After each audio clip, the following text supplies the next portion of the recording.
sure that, well, whether a teacher is low or not, then at least there is a balance as to it. But what I realize is the problem is what it is that you see, that perhaps there's not much a difference with what happened with 844 and now that we are at the competency-based curriculum level.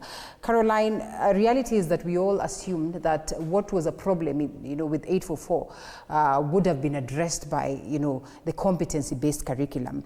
And so when we're looking at just how, there's exacerbating educational inequalities in the country, what do you suppose is the role of the competency-based curriculum in addressing this? Yeah, thanks, Linda. Just like John has mentioned, there's a serious inequality. There was, and chances are that indeed the gap is going to widen. Oh yeah? Yeah. CBC is well-intentioned. Actually, CBC is followed to the letter, should be an equalizer. But the challenge is, how much attention are we paying to the Baringo, to the Pokot, what we were watching? Right.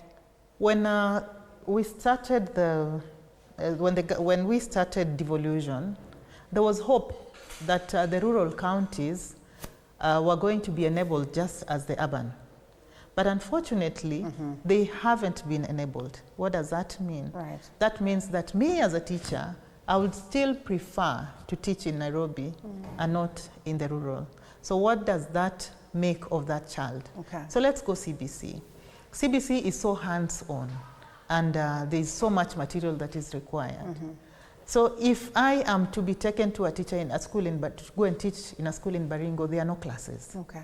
So when are we going to start talking about issues of learners bring a glass of rice, or we want to make mosaic, if we don't even have the basic infrastructure? Okay. Yeah, so we may not, in the cities, we may be able to achieve, because we've seen the school in Kasarani is doing very well. Actually, they are close to 70% of what CBC should look like. You have heard the teacher talk about the learners are doing themselves, they are happy, they are enjoying, so it is not a chalk and talk kind of learning. And do you suppose that is a private vis-a-vis public scenario? Because then is this private? And what of the public institutions, even in the urban areas? But I will still say that even public schools in Nairobi or in cities or in towns are still better than the rural. Okay. Because the rural do not have the value of the basics. All right. But here, first, we have the teachers.